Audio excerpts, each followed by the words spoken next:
The Bad Batch, Episodes 6 and 7, Infiltration and Extraction. Guarded by Rex and his fellow rogue clones, Avi Singh, the former senator of Raxus, secretly meets up with Rio Chuchi to discuss the formation of a rebel movement against the Emperor. That is, until a clone assassin named CX-1 strikes. However, Rex is alerted to the clone assassin's presence at the last minute and foils the attacker's plan, with Rex and his forces capturing the assassin CX-1 and taking him prisoner back to their home base camp, which turns out to be a ruined Bomar Order monastery on the planet Teth, a straight throwback to the original Clone Wars movie. Once there, they try pressing CX-1 for more information on Tantus and keep failing. Yet unknown to them, another assassin, CX-2, is sent out to kill CX-1 before he can talk, as his exact location is known to the Empire the entire time. While inspecting CX-1's equipment, Rex's men find a register listing Omega as one of his assigned targets, prompting Rex to summon the batch to his base.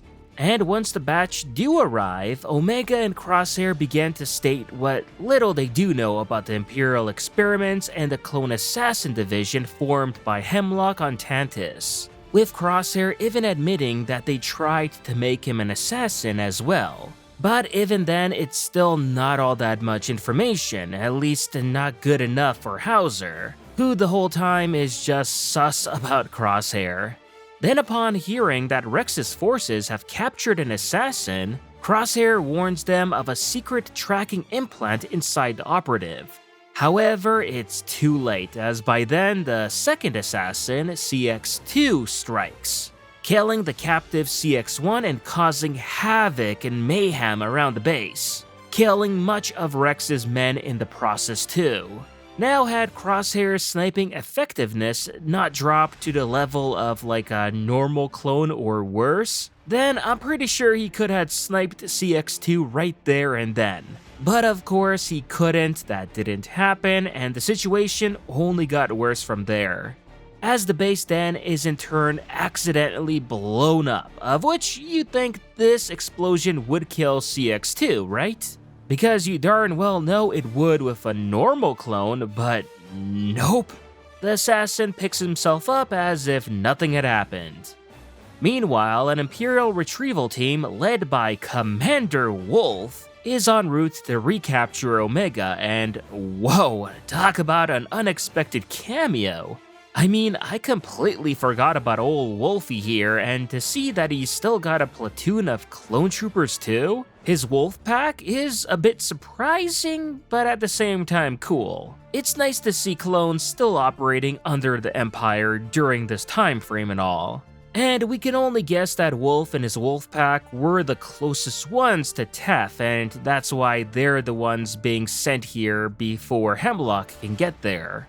During this time, the Bad Batch, Rex, and his few surviving troopers make their way through the ruined base in an effort to escape, all while being pursued by Wolffe's men, which turns out are made of both clone troopers and stormtroopers, which is pretty neat, as I think this is the very first time we've seen both clones and stormies fighting alongside each other on screen.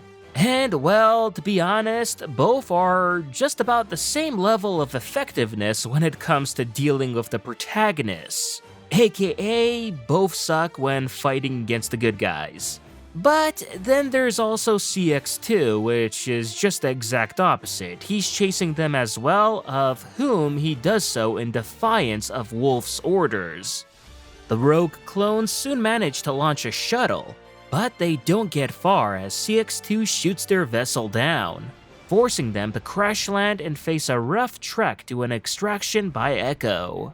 And as expected, the assassin then pursues them on his own, which it leads to a deadly confrontation between Crosshair and CX-2, with the assassin even taunting Crosshair for failing to be incorporated into Hemlock's clone assassin program due to his defective nature, almost killing him too, but thanks to Hauser, who saves him at the nick of time, Crosshair does manage to survive. while CX2 ends up going over the waterfall instead.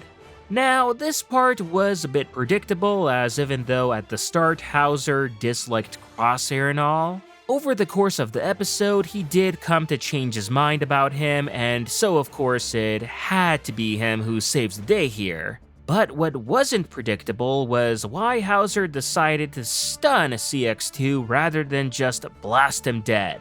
And even worse, CX2 still manages to survive once again against all the odds. Something tells me this isn't the last time we've seen of him.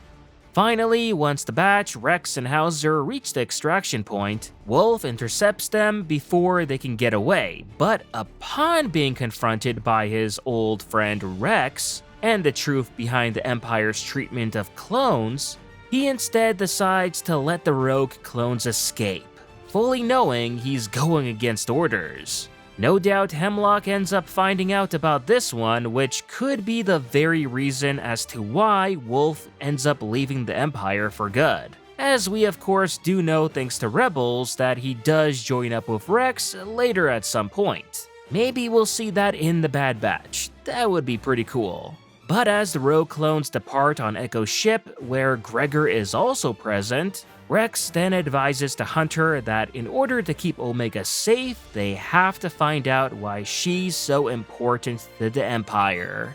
Now, overall, I thought this two-parter was an absolute banger, just like Season 2's two-episode parter. Because, let's be honest here, any episode arc that features primarily Rex and his boys is usually always gonna be top-tier material. The batch, aside from Crosshair and maybe Omega, were really only background characters in this 2 episodes, and I'm perfectly fine with that. Yeah, Omega got a crossbow blaster from Echo, and that's really about it. Heck, if I could, I'd love to watch more episodes centered only around Rex and his operation, which after this, the poor guy is going to not only have to find a new base camp, but also rebuild his forces, with practically everyone he had working under him now dead. That said, considering Rex's final words in episode 7, and now that he's got nothing left but to work with the batch, it's a strong possibility that Rex isn't going, well, hopefully, anywhere anytime soon. And that alone, I'm already seeing as a win as a viewer and fan of the show. And that was my take on this episode of The Bad Batch. Let me know what you all thought about the episode in the comments below, and if you haven't already, remember to like this video, subscribe to the channel for more, and I'll see you on the next one.